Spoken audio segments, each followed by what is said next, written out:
ശ്രീനാരായണ ജയന്തി ദിനാഘോഷങ്ങളുടെ ഭാഗമായി മൂത്തക്കുന്നം മേഖലയിൽ വിവിധ കലാമത്സരങ്ങൾ സംഘടിപ്പിച്ചു. മുതിർന്നവർക്കും കുട്ടികൾക്കുമായി നടത്തിയ മത്സരങ്ങൾ കേന്ദ്ര വനിതാ സംഘം യോഗം കൗൺസിലർ ഷീബ ഉദ്ഘാടനം ചെയ്തു. 171ാമത് ശ്രീനാരായണ ജയന്തി ദിനാഘോഷങ്ങളുടെ ഭാഗമായി നടത്തിയ മൂത്തക്കുന്നം മേഖലയുടെ മത്സരങ്ങൾ വാവക്കാട് ശാഖയിൽ വെച്ചാണ് നടത്തിയത്. കലാമത്സരങ്ങളുടെ ഉദ്ഘാടനം കേന്ദ്ര വനിതാ സംഘം യോഗം കൗൺസിലർ ഷീബ നിർവഹിച്ചു. ശാഖയുടെ പ്രസിഡന്റ് ഒ.ബി. സോമൻ ചടങ്ങിൽ അധ്യക്ഷനായി. ശാഖാ സെക്രട്ടറി ശശി പണിക്കർ, മേഖലാ ചെയർമാൻ ഷാനവാസ് തുടങ്ങിയവർ ആശംസകൾ അർപ്പിച്ച് സംസാരിച്ചു. വിവിധ ശാഖാ ഭാരവാഹികൾ ചടങ്ങിൽ പങ്കെടുത്തു. വനിതാ സംഘം സെക്രട്ടറി ബിന്ദു ബോസ്, വനിതാ സംഘം ട്രഷറർ സിന്ധു മനോജ് എന്നിവർ ചടങ്ങിൽ സന്നിഹിതരായിരുന്നു. തുടർന്ന് മുതിർന്നവരുടെയും കുട്ടികളുടെയും കലാമത്സരങ്ങളും അരങ്ങേറി. പറവൂർ SNDP യൂണിയന്റെ മഹാജയന്തി ഘോഷയാത്രകളുടെ മുന്നോടിയായിട്ട് ശാഖാതല മത്സരങ്ങൾ കഴിഞ്ഞു. ഇന്ന് 7 മേഖലകളിലും മേഖലാതല മത്സരം നടക്കുകയാണ്.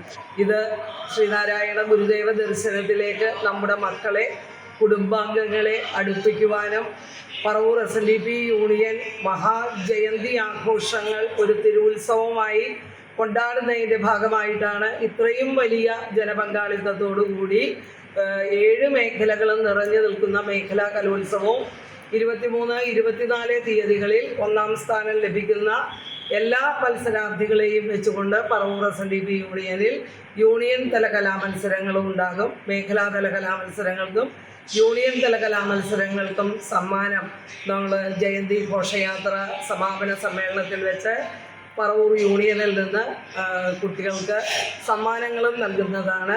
News bureau, Paravur. അരനൂറ്റാണ്ടിന്റെ വിശ്വസ്ത സേവന പാരമ്പര്യവുമായി പറവൂരിലെ ആദ്യത്തെ ഒപ്റ്റിക്കൽ ഷോറൂം. വൈവിധ്യമാർന്ന ഫ്രെയിമുകളുടെ 5000-ൽ പരം മോഡലുകൾ, റേബാൻ, കൊഡാക് തുടങ്ങിയ പ്രമുഖ ബ്രാൻഡുകളുടെ ഡീലർ. മംഗലത്ത് ഒപ്റ്റിക്കൽ ഹൗസ്. ശരിയായ വിലക്കുറവ് തിരിച്ചറിയൂ, അനുഭവം അതാണ് സത്യം.